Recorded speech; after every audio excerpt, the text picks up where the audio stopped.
Prabowo Subianto unggul dalam survei yang dirilis LSI Denny.ja. Ya, bahkan Prabowo bisa unggul jauh apabila Anies Baswedan tidak mendapatkan tiket untuk maju sebagai calon presiden.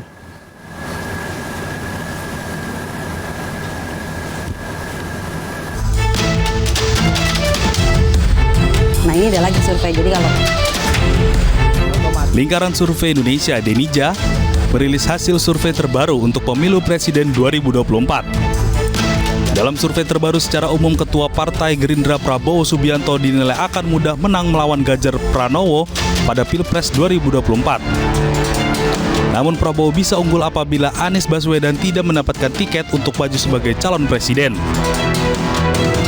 Analisis tersebut muncul apabila Koalisi Perubahan untuk Persatuan yang digawangi Partai Nasdem, PKS, dan Demokrat gagal mencapreskan Anies sebagai calon presiden 2024.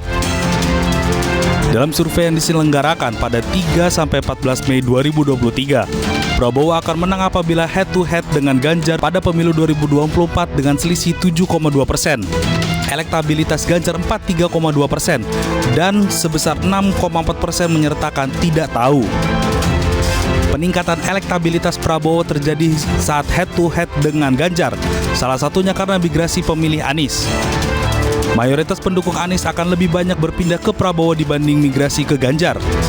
Jika Anies tidak jadi maju sebagai capres, yaitu tidak dapat tiket untuk menjadi calon presiden di pemilu mendatang, ini memang yang diuntungkan adalah Pak Prabowo, karena migrasi suara Anies ini lebih besar ke Prabowo sebesar 50,8, sedangkan Pak Ganjar hanya 25,4%. Dan yang tidak tahu tidak jawab juga masih ada sebesar 23,8%. Jadi boleh dibilang migrasi suara pendukung Anies ini lebih banyak beralih ke Pak Prabowo jika memang nanti pada akhirnya Anies gagal maju mendapatkan tiket capres. Dalam survei LSI, Denny.ja juga merilis survei calon presiden 3 nama, yakni Prabowo, Ganjar, dan Anies.